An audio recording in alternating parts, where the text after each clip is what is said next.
Yang kelima, kata Hatim, aku duk tengok manusia ni duk saling tusuk menusuk, kutuk mengutuk, tikam menikam, jatuh menjatuh. Semua ini punca dia dengki.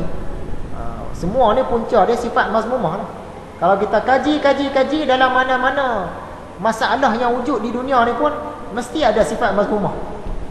Asal dia tu mesti sifat mazmumah. Kalau ada dua pihak berperang, sekurang-kurangnya salah satu tu mesti ada sifat mazmumah. Dengki ke, takbur ke, riak ke, mesti punca sifat mazmumah. Tahu dah. Apa masalah berlaku dalam rumah tangga ke, dalam kerjaya ke, dalam negara ke, luar negara ke, mesti punca pada sifat mazmumah. Saya cakap hari tu, sifat mazmumah lebih bahaya daripada bom nuklear. Lebih bahaya daripada bom nuklear sebab apa? Yang menghasilkan bom nuklear tu sifat mazmumah. Sifat mazmumah yang buat bom nuklear tu. Kalau tak ada sifat mazmumah, dia tak buat bom nuklear tu. Sifat mazmumah yang buat bom nuklear yang nak serang orang ni. Bukan dia jana tenaga nuklear tu untuk elektrik ke apa kan. Dia buat bom nuklear, buat bom atom. Terhasil daripada sifat mazmumah. Yang tu yang lebih bahaya lagi. Sekarang ini tentera Rusia, dia ada satu jenis bom. Apa nama bom ni saya lupa lah. Dia kata dalam masa setengah jam dia boleh tenggelamkan bandar New York. Sebab bom ni bukan bom nuklear. Ada jenis bom apa entah dia boleh cipta. Bom ni kalau masuk dalam air pun dia masih boleh membakar. Dalam air pun dia membakar juga. Jadi dalam masa setengah jam New York tu musnah dan tenggelam. Terbakar dalam air, jatuh dalam air, terbakar dalam air, tenggelam, terbakar dalam masa setengah jam.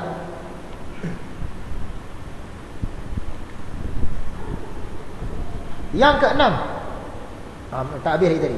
Lalu aku perhatikan firman Allah Ta'ala, kamilah yang membahagi-bahagikan penghidupan di antara mereka dalam kehidupan di dunia ini. Az-Zukhruf ayat 32. Maksud dia, tak payah tikam menikam, tak payah jatuh menjatuh, tak payah dengki mendengki. Rezeki kita semua dah ada. Allah dah bahagi siap-siap dah. Kenapa sampai nak jatuh menjatuh orang, dengki mendengki kat orang? Jadi Hatim dia pandang ayat ini, maka aku tinggalkan dengki itu dan aku jauhkan diri aku daripada orang ramai, dan aku tahu bahawa pembahagian rezeki itu adalah dari sisi Allah Ta'ala. Maka aku tinggalkan permusuhan orang ramai kepada aku. Selamatlah dia. Tak payah dengki-mendengki dengan orang. Sebab dia tahulah rezeki dia ada. Tak payah jatuh menjatuh, tak payah tikam menikam. Yang keenam, apa yang Hatim dapat?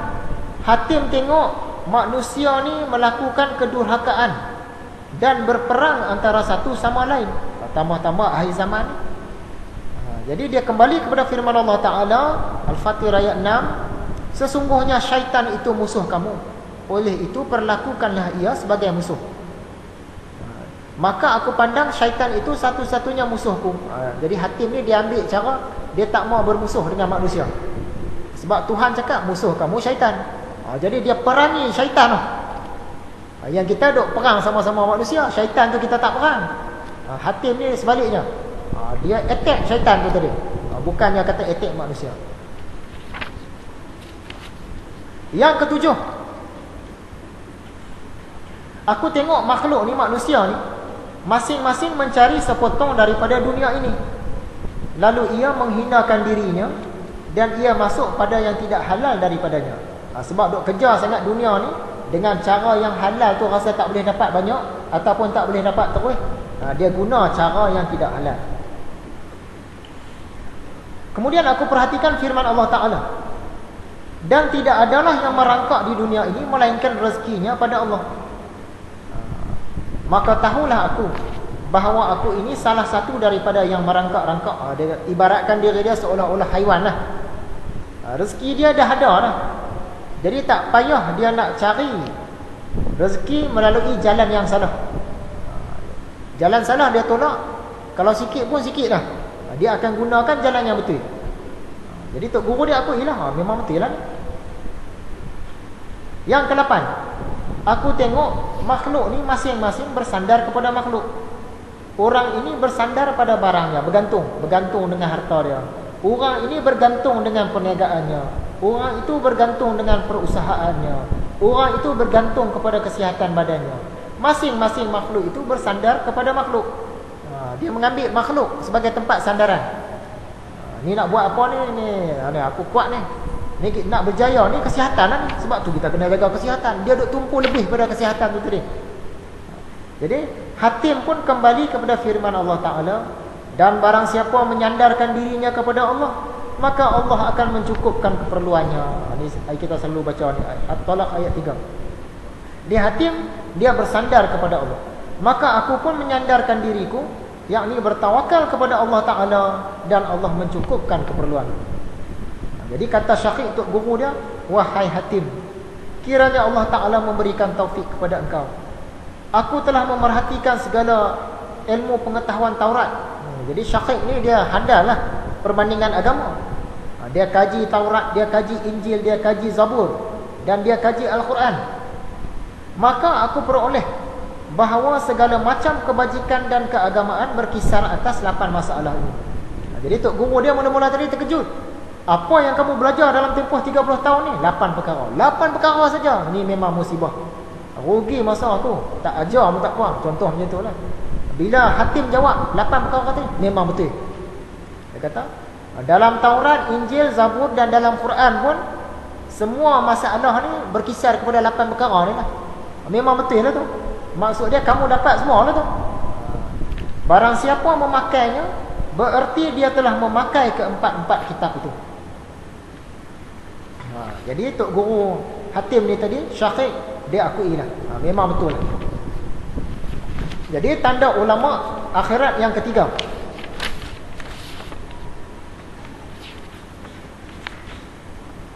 iaitu ulama akhirat ini ada kesungguhan mencari ilmu tentang akhirat, yang mengembirakan pada taat, menjauhkan diri dari ilmu pengetahuan yang sedikit manfaatnya, dan jauhkan daripada pertengkaran.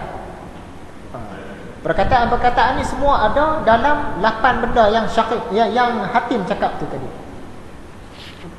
Jadi nampaknya pelajaran kita malam ini setakat itu saja. Tanda ulama akhirat yang ketiga. Tanda seseorang itu ulama akhirat, yang pertama, dia tak cari dunia dengan ilmu agama dia.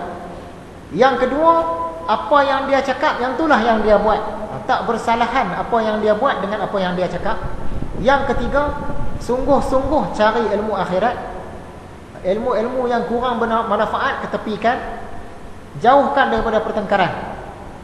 Ini kita dah lalui 3. Yang keempat, tidak terpengaruh dengan kemewahan, makan minum yang hebat-hebat dan pakaian yang hebat-hebat. Tadi masuk bab zuhud tadi. Walaupun kita belum masuk yang keempat, seolah-olah dah sentuh dah. Jadi pelajaran yang akan datang, kita akan tengok yang kelima, yang keenam, dan sampai setakat mana yang sempat lah. Tanda-tanda ulama akhirat.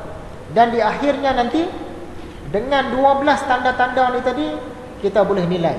Tok Guru tu memang famous lah, terkenal lah dia tu. Di dalam negeri, luar negara, orang kenal, anak murid ramai, puji-pujian banyak. Kita boleh nilai ulama dunia ke ulama akhirat ni. Tengok 12 tanda ni. Ni cari dunia tak ni apa? Tengok, baru kita boleh nilai. Oh, dia ni rasa-rasa cenderung pada dunia ni. Ambil ilmu boleh, tapi nak ambil adab tak dapat lah. Nak jadikan guru mursyid tak dapat lah. Sebab ulama dunia. Kita nak cari ulama akhirat. Ada tanda-tanda ni kita boleh kelas. Yang mana ulama dunia, yang mana ulama akhirat. Itu tadi di awal-awal tadi kita kata, pokok cermai di dalam semak, patah dahannya berkerat-kerat. Memang ramai bergelar ulama, tapi yang mana ulama akhirat? Patah dahannya berkerat-kerat, terkena kepala si anak nyonya.